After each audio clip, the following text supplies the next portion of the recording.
महाराष्ट्र में चुनाव प्रचार अपने फुल स्पीड से चल रहा है। जाति धर्म की खूब बातें हो रही हैं। बीजेपी लगातार एक हैं तो सेफ हैं और बटोगे तो कटोगे का नारा लगा रही है, तो दूसरी ओर कांग्रेस की ओर से जाति जनगणना की बात की जा रही है। बीजेपी को संविधान विरोधी कांग्रेस लगातार बता रही है। हमें जागरूक रह करके एकता को बल देना है, एकता की ताकत को बढ़ाना है, एकता के मंत्र को जीना है। और इसलिए हमें याद रखना है, हम एक है तो सेफ है।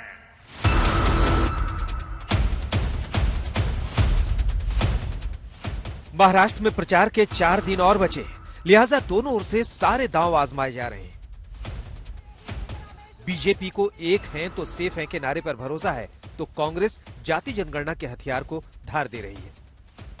आपकी आबादी 100 में से 8, आपकी भागीदारी 100 रुपए में से 10 पैसे, 90 में से सिर्फ एक अफसर आदिवासी है और उस अफसर को पीछे कोने में बैठा रखा है।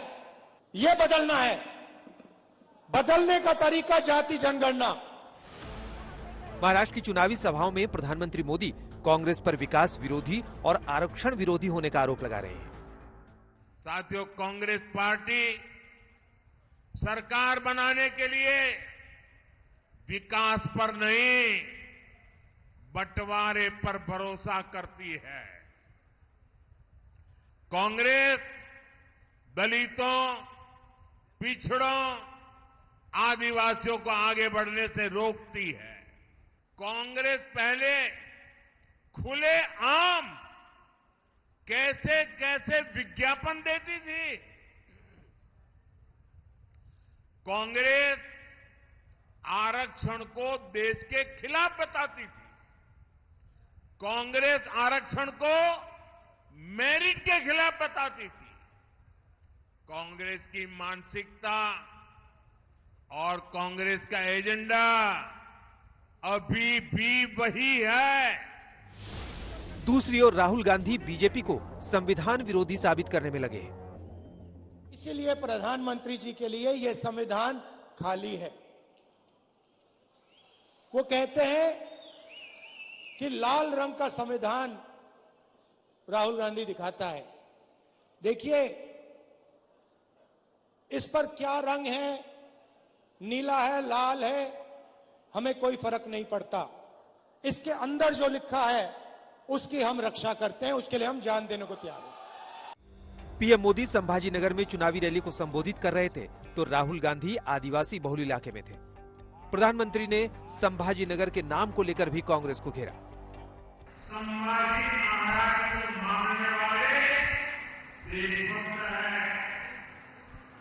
दूसरी ओर औरंगजेब का अनुदान करने वाले लोग हैं। औरंगाबाद को छत्रपति संभाजीनगर बनाने का सबसे ज्यादा तकलीफ इसे हुई थी।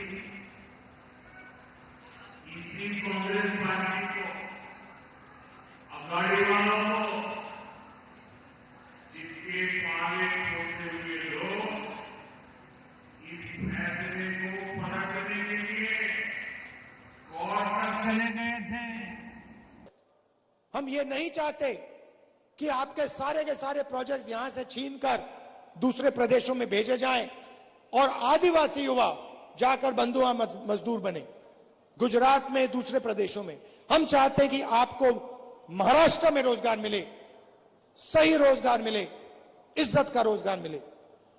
इसीलिए हम चुनाव लड़ रहे हैं, इसीलिए हम यहां अपनी सरकार बनाना चाह रहे हैं। इस बीच सामना में उद्धव गुट ने बटेंगे तो कटेंगे के नारे को लेकर बीजेपी पर निशाना साधा। सामना में लिखा गया कि बीजेपी ने महंगाई की बजाय चुनाव में हिंदू, मुस्लिम, निजाम, औरंगजेब, बटेंगे तो कटेंगे, एक रहो सेफ रहो जैसे सांप्रदायिक कटुता पैदा करने वाले नारे और उन्मादी विषय लाकर प्रचार का स्तर गिरा दिया है। सत्ताधारी दल के जो नेता प्रचार के लिए गांव या दरवाजे पर आते हैं, मतदाताओं को चाहिए कि वो उनसे फटकार लगाते हुए जवाब तलब करें। हिंदू मुसलमान को छोड़िए, उसे हम संभाल ही लेंगे, पहले ये बताओ कि तुम महंगाई कब कम करोगे। विशेष रूप से मोदी जी ने शुरुआती से एक नारा दिया, एक ब्रीद वाक्य दिया पार्टी को कि सबका साथ होना चाहिए, सबका प्रयास होना चाहिए, सबका विश्वास और सबका विकास होना चाहिए। किसी भी वर्ग का तुष्टीकरण नहीं होना चाहिए, न्याय सबको मिलना चाहिए। कांग्रेस की सरकार यही करती थी, एक वर्ग का तुष्टीकरण है, दूसरे के ऊपर अन्याय होता था। इस देश के अंदर अल्पसंख्यकों को ज्यादा अधिकार हैं, बहुसंख्यकों को कम है। इस मुद्दे को तो महायुति के सहयोगी दलों ने ही नकार दिया। आपने अजीत पवार जी का इंटरव्यू नहीं सुना है क्या? महायुति आपस में ही इस नारे पर सहमत नहीं है और कोई भी इस नारे पर सहमत नहीं हो सकता। उनका कुछ भी नारा हो, हमारा नारा है, आइए नफरत के बाजार में मोहब्बत की दुकान खोलते हैं, नफरत छोड़ो भारत जोड़ो। महाराष्ट्र की लड़ाई दिलचस्प हो चली है। लोकसभा में खराब प्रदर्शन के बाद महायुति के सामने बड़ी चुनौती है, तो दूसरी ओर महाविकास आघाड़ी के सामने बटेंगे तो कटेंगे और एक रहेंगे तो सेफ रहेंगे के नारों से निपटने की चुनौती है। आज तक ब्यूरो।